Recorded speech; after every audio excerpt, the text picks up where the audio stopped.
Here's what every zodiac sign can expect on 2026. Hi guys, I'm Yala Bautista. I'm astrologer and a businesswoman.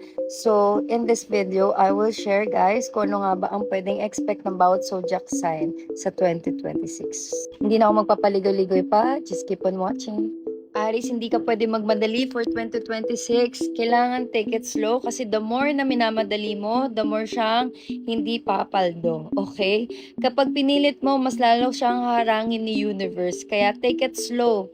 Kasi yun nga, 2026 will force you to heal. Taurus, major shift mo to sa money and values. Kung ano yung hindi stable, babagsak siya. Kung may disiplina ka, tatagal siya. Gemini, ito yung karmic year mo, Gemini. Okay? Mas tahimik ka this year, marami kang matututunan, and magkakaroon ka ng maturity in life. Mas lalalim yung realization mo. Work on it. Ayusin mo muna yung inner work mo bago internal success. Cancer, expansion year mo to, girl. Career and public image mo aangat kasi nga swerte kayo ngayong taon, 2026. Pero kailangan mo pa rin piliin yung sarili mo kasi ang mangyayari diyan, yes, magiging okay ka this 2026 pero baka ang mangyari, ibang tao lang yung ma-fix mo, hindi yung sarili mo. So, be mindful also. Leo, legacy building mo to kasi nga isa ka sa mga swerte din, kasama nyo si Libra and si Cancer. Kasi dahil dun sa shifting, hindi na ito yung validation year mo. Ito na yung long-term success mo. Ito na yon. Kung ano man yung balak mong gawin, ngayon mo na siya execute sa 2026. Okay? Si Virgo naman, this is your redirection year. May mga plans na hindi matutuloy, pero mas tama naman yung mga papalit.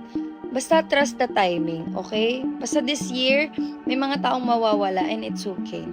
Libra, deep transformation mo this year sa love, finances, and emotional attachment.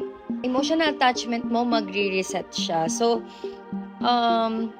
hayaan mo lang siya mag-transform. Huwag mong labanan. For Scorpio, yung relationship mo, i-reality check mo kasi hindi pwedeng half-half lang or either real or wala. Okay, so dapat alamin mo muna, ground yourself kung tama ba to or hindi kasi hindi pwedeng half-half lang, dapat all in everything. Sagittarius, discipline year mo to, heal sa health, sa routine, and trabaho, and focus para sa next chapter ng life mo. Sa Capricorn naman, softening pace mo to. Love and creativity mo ay bumabalik. Hindi puro trabaho lang this year. Okay? Aquarius naman, home at family shift this year. New emotional foundation ang mararamdaman mo for 2026. And last one for Pisces, meron kang boses na lalakas this year. Yung communication mo mas powerful this year and yung mga opportunity mo dadating this 2026. So, papasukin mo lang. So, ayun lang guys. Abangan nyo guys yung next video ko. Meron naman akong gagawin na video kung ano nga ba ang mga dapat gawin ng bawat zodiac sign para sa 2026. But for now, thank you for watching. Bye-bye!